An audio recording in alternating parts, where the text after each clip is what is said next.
আসসালামু আলাইকুম ওরহমতুল্লাহি ওবরাকাতু। আশা করি আপনারা সবাই ভালো আছেন।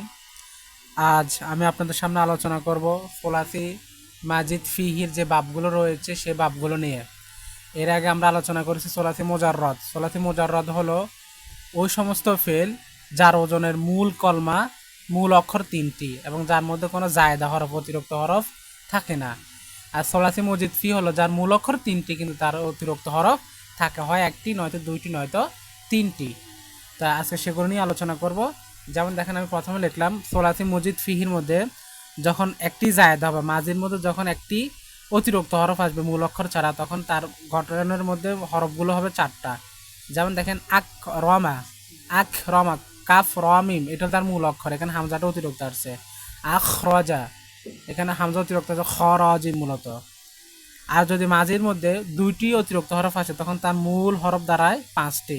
যেমন দেখেন ইং ফাতর, তাই ইং শাআবা, ইং শাআবা, এখানে হামজা নুন, এখানে হামজা নুন, এগুলো অতিরিক্ত। শিন আইন বা ফাতর, এগুলো তার মূল অক্ষর।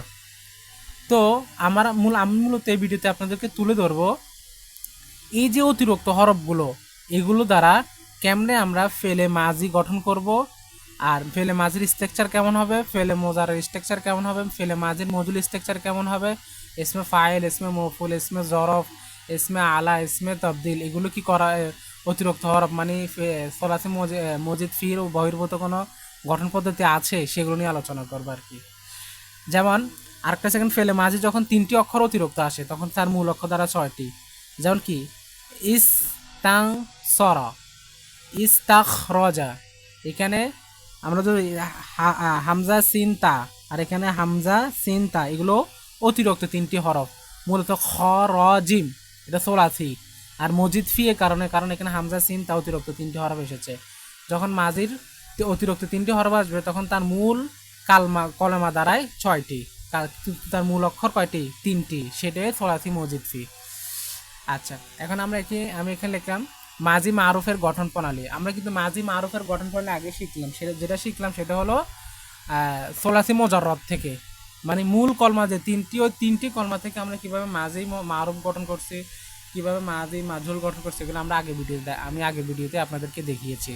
কিন্তু আজকে দেখাবো মাজি মারুফ যখন সোলাসি মোজাররদের বহির্ভূত তথা সোলাসি মজিদ ফি থেকে হবে তখন কিভাবে গঠন করব। দেখেন, আমি এখানে লিখলাম যদি চার কলমা হয়, মানে অতিরিক্ত যদি একটি হরফ দ্বারা গঠিত ফেলে মাঝি হয়, তখন এর দ্বিতীয় নাম্বার যে হরফ থাকবে সেটাতে আমরা সাকিন দিব, আর বাকি সবগুলো জবর হবে। যেমন খেয়াল করেন আখ রজা, এখানে অতিরিক্ত হরফ একটি আসার কারণে মূল হরফ হয়েছে চারটি, এর মধ্যে দ্বিতীয় নম্বর খটা আমরা সাকিন করবো, সবগুলো কি দিব? জবর দিব। তাহলে আমাদের অতিরিক্ত একটি হরফ দ্বারা ফেলে মাজির মোট চারটি হরফ মানে জায়দা হরফ দিয়ে গঠিত সিগা হয়ে যাবে। যেমন আখরজা বা সারা, আইন কলমা মানে দ্বিতীয় হরফের মধ্যে কি দিব? সাকিন দিব। আর যদি পাঁচটি হয় মানে অতিরিক্ত যদি দুইটি হরফ বাড়ে তাহলে আমরা দ্বিতীয় হরফটি কি করব? সাকিন করব, আর বাকি সকল হরফ কি দিব? জবর দিব। এখানে একটু কথা আছে, সেটা হলো প্রথম যে হরফটা হবে মানে যে হামজাটা থাকবে সে হামজাটা আমরা জের বিশিষ্ট নিব, সে হামজাটা কি নিব? জের বিশিষ্ট নিব। আর বাকি সবগুলো কি করব? আমরা জবর করব, জবর দিব, শুধু আইন দ্বিতীয় কলমাতে সাকিন হবে। যেমন আমি বুঝাই আপনাদেরকে, যেমন দেখেন ইং ফাতর, ইং ফাতর, দেখেন এখানে কিন্তু দ্বিতীয় কলমা মানে দুই নম্বর যে হরফটা এটা কিন্তু সাকিন, এখানে দুই নম্বর হরফটা কিন্তু সাকিন, কিন্তু আগেরটাও দুই নম্বর হরফ সাকিন ছিল, এখানে দুই নম্বর হরফ সাকিন ছিল, কিন্তু যে হামজাটা ছিল সে হামজাটা এখানে কি? জবরযুক্ত, কিন্তু এখানে হামজাটা কি? জের যুক্ত। কখন এটা? যখন মাঝির মধ্যে অতিরিক্ত দুইটি হরফ হয়ে পাঁচটি দ্বারা গঠিত হবে, তখন ইং ফিতর, ইং ইং শাআবা, ইং শাআবা, এভাবে গঠিত হবে। আশা করি বুঝছেন। তো এটা বুঝছে, কিন্তু এখানে একটা কথা আছে, যদি পাঁচ কলমের এখানে একটা হামজা দিয়েও শুরু হয়, মানে পাঁচ কলমা দ্বারা যখন অতিরিক্ত দুইটি কলমা দ্বারা যখন ফেলে মাঝি গঠিত হবে তখন ওই ফেলটি ওই ওজনটা হামজা দিয়েও শুরু হয়, তা দিয়েও শুরু হয়। যখন হামজা দিয়ে শুরু হবে তখন তো আমরা বললাম হামজাটা জের যুক্ত দিয়ে দ্বিতীয় কলমায় কি দিব? সাকিন দিয়ে সবগুলো আমরা জবর দিব। কিন্তু যখন তা দিয়ে শুরু হবে তখন কি করব? যখন তা দিয়ে শুরু হবে তখন প্রথম অক্ষর যে তাটা হবে তার তৃতীয় অক্ষরে সাকিন হবে, তৃতীয় অক্ষর সাকিন, মানে যেমন দেখেন তাকবালা, তার তাজাল বাবা, তাজাল বাবা, তাকবালা তাজাবাল, তা কফ আলিফ, এই আলিফটা কিন্তু এখানে সাকিন হয়েছে। তা জিম লাম, লাম কিন্তু এখানে সাকিন হয়েছে কেন? শুরুতে তা দ্বারা 1 2 3 4 5 5টি অতিরিক্ত 2টি হরফ দ্বারা গঠিত, কথা বুঝছেন? তাহলে এখানে দেখেন তাজাল বাবা তাকবালা, যেহেতু তা দ্বারা শুরু হয়েছে তাহলে আমাদের তৃতীয়টা কি হবে? সাকিন হবে। তৃতীয় হরফটা কি হবে? সাকিন হবে। আশা করি বুঝছেন, প্র্যাকটিস করলে আরও ঠিক হয়ে যাবে আশা করি। আচ্ছা, আমরা যখন এগুলো বাবের গর্দানে যাব তখন আরও স্পষ্ট হয়ে যাব। এখন একটু জাস্ট আমরা তার এলিমেন্টগুলোর সাথে একটু পরিচয় হয়ে নিচ্ছে এমন আর কি। আর এখানে বললাম, আর যদি কালিমা যদি মূল অক্ষরে 3টি ব্যতীত অতিরিক্ত জায়েদা হরফ সহ 6টি কালাম হয়, তখন ফেলে মাজি এর দ্বিতীয় এবং চতুর্থ কলমাতে কি লিখলাম? দ্বিতীয় এবং চতুর্থ কলমাতে কি হবে? সাকিন হবে, আর সবগুলো জবর হবে। দ্বিতীয় এবং চতুর্থ কলমাতে সাকিন হবে আর সবগুলো কি হবে? জবর হবে। যেমন দেখেন ইস্তাখরাজা, ইস্তাখরাজা, এখানে সিন আর খ, এটা দ্বিতীয়, এটা চতুর্থ, তোমার কি হয়েছে? সাকিন হয়েছে। এটা যদি দেখাতে দেখে ইস্তাং সর, ইস্তাং সর, তাহলে সিন আর নুন সাকিন হয়েছে, মানে দ্বিতীয় চতুর্থ তোমার সাকিন হয়েছে, আর সবগুলো কি আমাদের? সবগুলো আমাদের জবর। তাহলে আমরা কি শিখলাম? মূল সামারি কথা হলো, অতিরিক্ত মানে সলাসি মুজাররদ ব্যতীত যদি বহির্ভূত একটি দ্বারা গঠিত একটি দ্বারা অতিরিক্ত হরফ দ্বারা মোট 4টি হরফ হয়, তাহলে আমরা কি করব? দ্বিতীয়টির মধ্যে সাকিন করবো আর সবগুলো জবর দিব, যেমন কি আখরাজা বা আতারা। আর ফেলে মাঝে যদি দুইটি অতিরিক্ত হয়ে যদি আমরা 5টি হরফ দ্বারা গঠন করি, মানে তখন আমাদের করতে হবে কি? প্রথম হামজাটাকে জের যুক্ত দিয়ে দ্বিতীয় কলমাকে সাকিন করা, যেমন কি ইং ফাতরা, ইং শাআবা। আবার আবার যদি ফেলে মাঝে যদি 5 কলমা দ্বারা 5 কলমা বিশিষ্ট হয়ে প্রথম অক্ষর যদি তা হয়, তাহলে আমরা তৃতীয় হরফটিকে সাকিন করব, যেমন তাকবালা, তারপরে সেখানে তাজাল বাবা। আচ্ছা, আর যদি 6টি মূল অক্ষর যদি 3টি ব্যতীত মূল অক্ষর 3টি সহ আরও 3টি অতিরিক্ত হয়, মোট 6টি কালাম দ্বারা যদি ফেলে মাঝি হয়, তখন আমরা দ্বিতীয় এবং চতুর্থতম কালামের মধ্যে সাকিন করব আর সবগুলো কি হবে? আমাদের জবর হবে, যেমন ইস্তাখরাজা, ইস্তাসর। আশা করি বুঝছেন। তারপরে আপনাদেরকে দেখাবো মাঝি মজুল গঠনের প্রণালী। আমরা কিন্তু মাঝি মজুলের গঠন প্রণালী সাধারণত ফেলে মজারত থেকে কি শিখেছি? ফা কলমাতে ফেস দিব, লাম কলমার পূর্ব কলমা জের দিব, মানে শেষ কলমার পূর্ব কলমা জের দিব, যেমন ফাআলা থেকে ফুআইলা, নাছারা থেকে নুসিরা, দরাবা থেকে দুরিবা, এভাবে। কিন্তু মাঝি মজুল যখন সোলাসি মুজাররতের বহির্ভূত তথা সোলাসি মজিদ ফিতে গঠন হবে, তখন নিয়মটা একটু অন্যরকম হবে। সেটা হলো কি? সেটা হলো যদি হামজাদা, এটাতে হামজাদারে শুরু হবে, হামজাদারে যখন শুরু হবে তখন আমরা লাম কলমাতে কি করবো? খেয়াল করেন, লাম কলমার পূর্ব কলমাতে জের দিব, লাম কলমার পূর্ব কলমাতে জের দিব, আর প্রথমে যে অতিরিক্ত হরফ থাকবে সেটাকে ফেস বিশিষ্ট করব, তাহলে হয়ে যাবে। আর মাজি তো মাবনি আলাল ফাথা, ওই মাবনি আলাল ফাথার জবরটা সবসময় লাম কলমাতে ঠিক থাকবে, কিন্তু লাম কলমার পূর্ব কলমা জের হয়ে যাবে।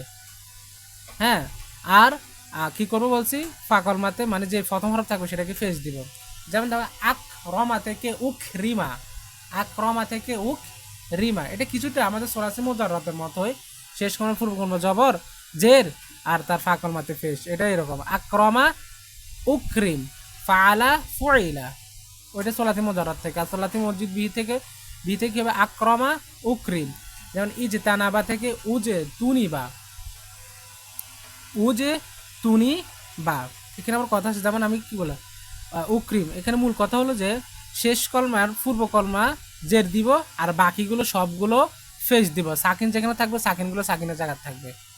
যেমন দেখেন ইজে তানাবা, এখানে সাকিন কি জিম আছে, জিম থাকবে, এখানে বা জবর থাকবে, কিন্তু তার পূর্ব কলমা জের হবে, তা এটা কিন্তু ফেস হয়ে যাবে, হামজা ফেস হয়ে যাবে। যেমন উজে তুনি বা, সাকিন ঠিক থাকবে, পুরো শেষ কলমা জবর থাকবে, শেষ কলমার পুরো কলমা জের হবে আর বাকিগুলো সবগুলো ফেস হবে।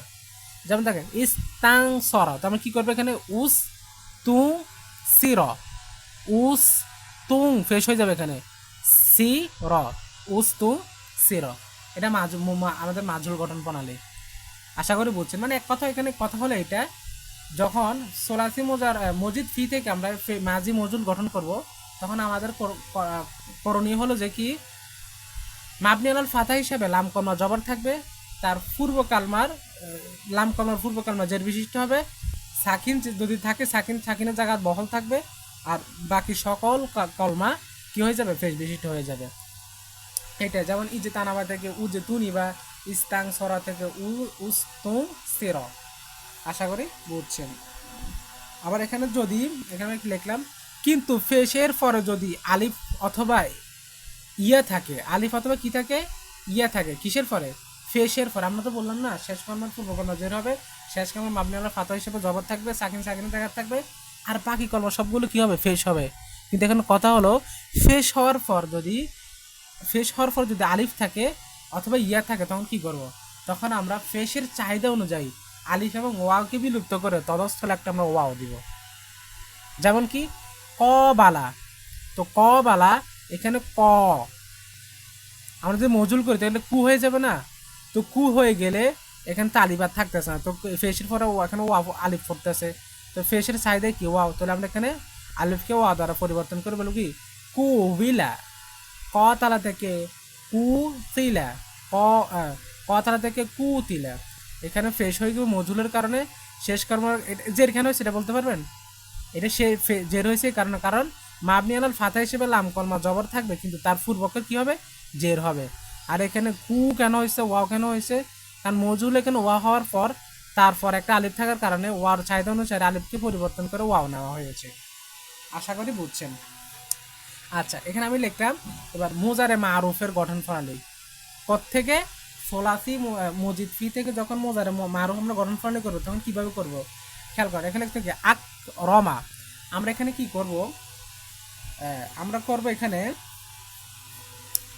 আলামতা মোদারা যেটা থাকবে, মানে এখানে আমরা যে একটা হামজা অসল থাকবে, মানে অতিরিক্ত যে হামজা থাকবে এটাকে বিলুপ্ত করে দিব। কথা বুঝছেন, বিলুপ্ত করে তদস্থলে একটা আলামতে মোজারা আনবো, কিন্তু আলামত মোজারাটা হবে ফেস বিশিষ্ট।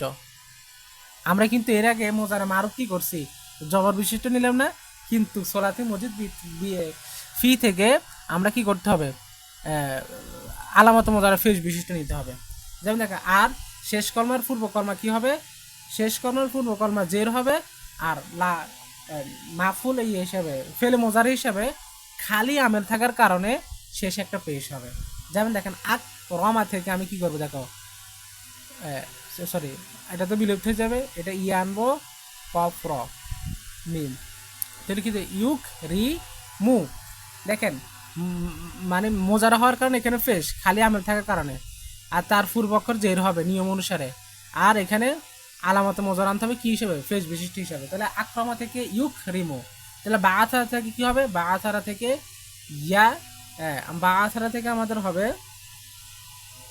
ইউ বা আসো, ইউব ইসু, ইউব, হ্যাঁ ইউব ইসু, ইউব, দেখি আমি এটা করি এখানে,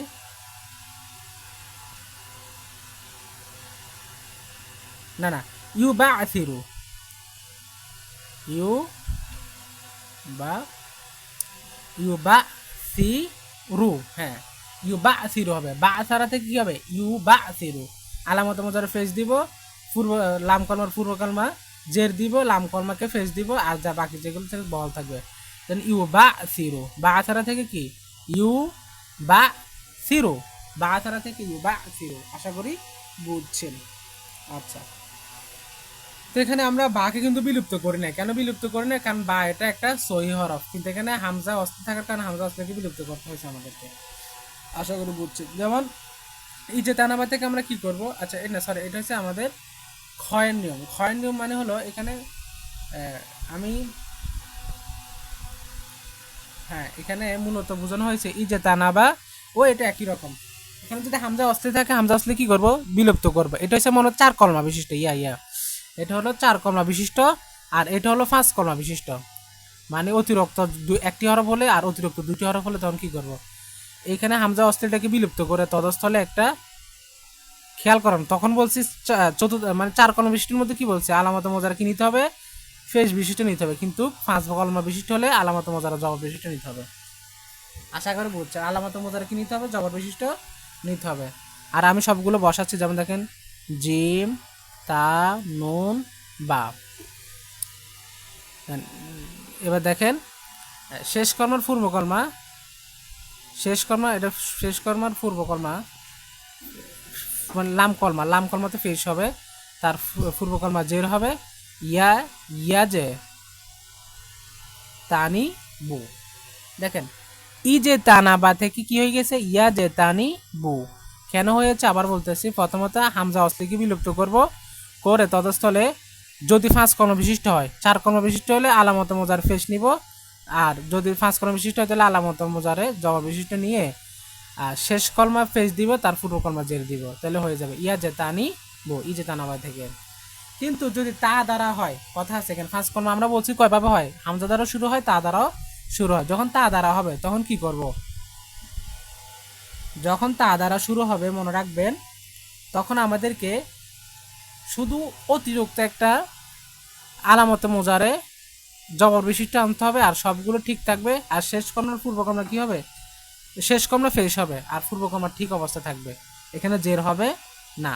যেমন দেখেন ইয়া তা ক বালা ছিল না, এখানে ইয়াতা ক বালা, এখানে হবে ইয়াতা ক বা লু, ইয়াতা ক বালু। তাহলে কি দাঁড়াইছে, তা ক বা, তা ক বালা থেকে ইয়াতা ক বালো, ইয়াতা ক বালো। আশা করি বুঝছেন। দেখেন শুধু জবরদস্তি একটা কি নিলাম, যদি তা দ্বারা শুরু হয় ফার্স্ট কলমা গেলা, ফার্স্ট কলমা বিশিষ্ট ফেলে মোজার মাঝি থেকে মোজারে করতে গেলেন, তখন কি হবে ইয়াতা, ইয়াতা ক বালু, তা ক বালু থেকে শুধু একটা আলামত মোজারা জবাব বিশিষ্ট নেব, আর শেষ কর্মা মোজার হিসেবে ফেস দিব। এখানে শেষ কর্মা পুরো কর্মা জের দিতে হবে না, আশা করে বুঝছেন। কিন্তু যখন ছয় কর্ম বিশিষ্ট হবে, মানে অতিরিক্ত 3টি আর মূল অক্ষর 3টি, মোট যখন 6টি হবে, তখন আমরা কি করব, তখন আমরা একই নিয়ম আলামতে মোজার একটা জবাব বিশিষ্ট নিব ইয়া, আর এখানে সব ঠিক থাকবে, হামজাকে বিলুপ্ত করতে হবে, ইয়াস আগে বসে আমি, এটা সাকিন হবে, শেষ কলমা পূর্ব কলমা জের হবে, লাম কলমা ফেস হবে, আর সব ঠিক থাকবে। তাহলে কি দাঁড়াইছে আমাদের ইয়াস তাং সিরো, ইয়াস তাং সিরো। ইস্তাং সরা থেকে আমরা কি করলাম ইয়াস তাং সিরো। তাহলে আলামতে মোজারে ফেস বিশিষ্ট আমরা কখন নিব, যখন চার কলমা বিশিষ্ট হবে, আর সবগুলো জবাব বিশিষ্ট নিব। আশা করি বুঝছেন। প্রয়োজনে ভিডিওটা একটু টেনে আর একটু ভালো করে ক্লিয়ার হয়ে নেবেন। তারপর আমি আপনাদের সামনে আলোচনা করব, এটা আমি কিন্তু অলরেডি এসমে ফাইলের যখন এসমে ফাইল এসমে মোস্তাকত নিয়ে আলোচনা করছি, তখন আমি এটা কিন্তু বলে দিয়েছি, সোলাসি মোজাররব থেকে গঠন পদ্ধতি বলে দিয়েছি, প্লাস সোলাসি মজিদ ফি থেকে মানে সোলাসি মোজাররদের বহির্ভূত থেকে গঠন প্রণালী আমি বলে দিয়েছি। তবে এখানে একটা আলোচনা করতেছি, যেমন দেখুন ইউখরিমু থেকে যখন আমরা কি করব, ফেলে মোজার ফেলে ইসমে ফাইল গঠন করবো, তখন কি করবে, আমরা আলামত মোজার বিলুপ্ত করে তদস্থলে একটা ফেস বিশিষ্ট কি নিব, মিম নিব, ফেস বিশিষ্ট একটা কি নিব, মিম নিব, নিলাম, সবগুলো সব আগের মতো করে বসাই নিলাম। তারপরে লাম কর্মা মানে শেষ কর্মার পূর্ব কর্মা কি দিব, জের দিব, শেষ কর্মার পূর্ব কর্মা কি দিব আমরা, জের দিব, আর লাম কর্মায় তানবিন বিশিষ্ট হবে, আর সব ঠিক থাকবে, আগেটা সাকিন ছিল সাকিন। তাহলে কি হবে দেখেন, ইউক রিমু থেকে মুখ রিমুন, ইউক রিমু থেকে কি হয়ে যাবে আমাদের মুখ রিমুন। আশা করি বলছি ইউক রিমু থেকে কি হয়ে যাবে, মুখ রিমুন, সোলাসি মোজাররদ বইবে থেকে। তো দেখেন ইউবা আসিরু, ইউবা আসিরু থেকে আমাদের কি গঠিত হয়ে যাবে বলুন দেখি, ইউবা আসিরু থেকে আমাদের গঠন হয়ে যাবে মোবা আসিরু, মোবা সিরু। শেষ কর্মের পূর্ব কর্মা কিন্তু জের হবে, এটা বলে দিচ্ছি বারবার, কারণ জবর হলে কি হবে, আমরা সামনে মাহফুল দিলে গেলে আমরা বুঝতে পারবো। আর এসমে মাহফুল একই নিয়ম, শুধু শেষ কর্মার পূর্ব কর্মা জবর হবে, এটাই। যেমন দেখেন মুখ র মুন, আর কিছুই না, মুখ রমন, এটা হবে কি ইক্রমন থেকে মুখ রমন। আচ্ছা ইয়া যে ইউ জেতান আবু থেকে কি হবে, মো জেতান আবু,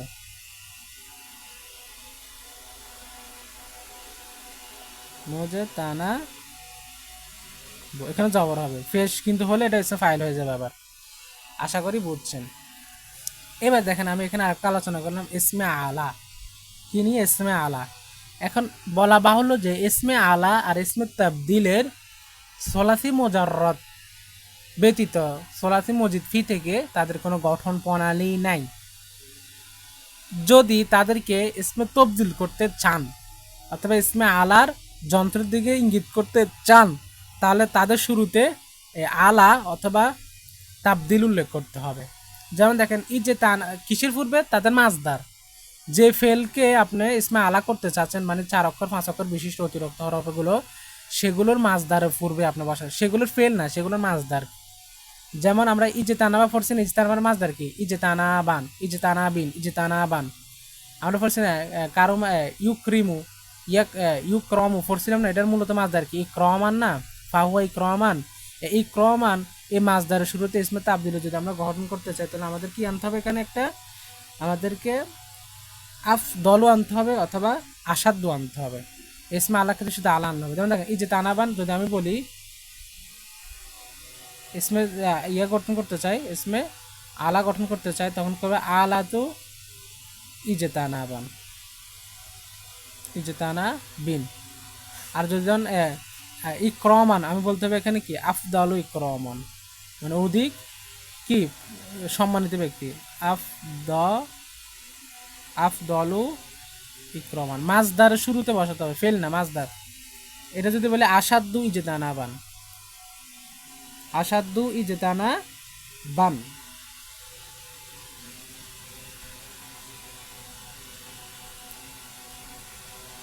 ইজেতানা বান, তানাবান। আশা করি বুঝছেন। মানে আমি এখানে একটা ছোট্ট হিসাব আপনাদের সাথে আলোচনা করতে চাচ্ছি, সেটা হচ্ছে সোলাসি মজিদ ফিহির বাব কয়টা? 31টি। 31টির মধ্যে আপনার 5টি হলো বিগয়রে হামজা অসল, আর 9টি হলো আপনার হামজা অসল নিয়ে, এই মোটে 14টি। এই 14টি বাব কখনো সময় রোবাই বাবার সাথে কখনো মিলিত হবে না। আর বাকি রয়েছে কয়টি? 17টি বাব। বাকি রয়েছে যে 17টি বাব, এই 17টি বাবের সাথে রোবাই বাব সময় কি হবে? মিল রয়েছে। আবার বলতেছে সোলাসি মজিদ ফিহির 31টি বাব, এর মধ্যে 5টি হলো বিগয়রে হামজা অসল, আর 9টি হলো মানে মা হামজা অসল। মোট কয়টি? 14টি। এই 14টি বাব কখনো রোবাই বাবার সাথে, মানে রোবাই মানে যার মূল অক্ষর 4টি, ওই বাবার সাথে কখনো মিলিত হবে না। তাহলে 14টি, 31 থেকে 14টি কেলা থাকে 17, এই 17টি আবার বাব রোবাইয়ের সাথে মিলিত হয়। এটা শুধু জাস্ট এখানে এতটুকু জেনে নিলেও হবে। আর আমরা ইনশাআল্লাহ তাআলা আগামী ভিডিওতে এটার মূল কাহিনী আপনাদের সামনে তুলে ধরবো, আর ওই কী বাবগুলো, ওই বাবগুলো তুলে ধরে আমরা ধারাবাহিকভাবে ওই বাবগুলো আলোচনা করব। তো আগামী ভিডিও পাওয়ার আগ পর্যন্ত সবাই সুস্থ থাকবেন, ভালো থাকবেন। আর যদি ভিডিওগুলো দেখে আপনাদের থেকে কী লাগে, ভালো লাগে অথবা উপকৃত হন, তাহলে ভিডিওটা আমার চ্যানেলটা একটু সাবস্ক্রাইব করে দিবেন, আর প্রত্যেকটা ভিডিওতে একটা একটা করে লাইক দিবেন, এটা আপনাদের কাছে অনুরোধ রইল। তো সবাই ভালো থাকবেন, আল্লাহ হাফেজ, আসসালামু আলাইকুম ওয়া রাহমাতুল্লাহি ওয়া বারাকাতুহু।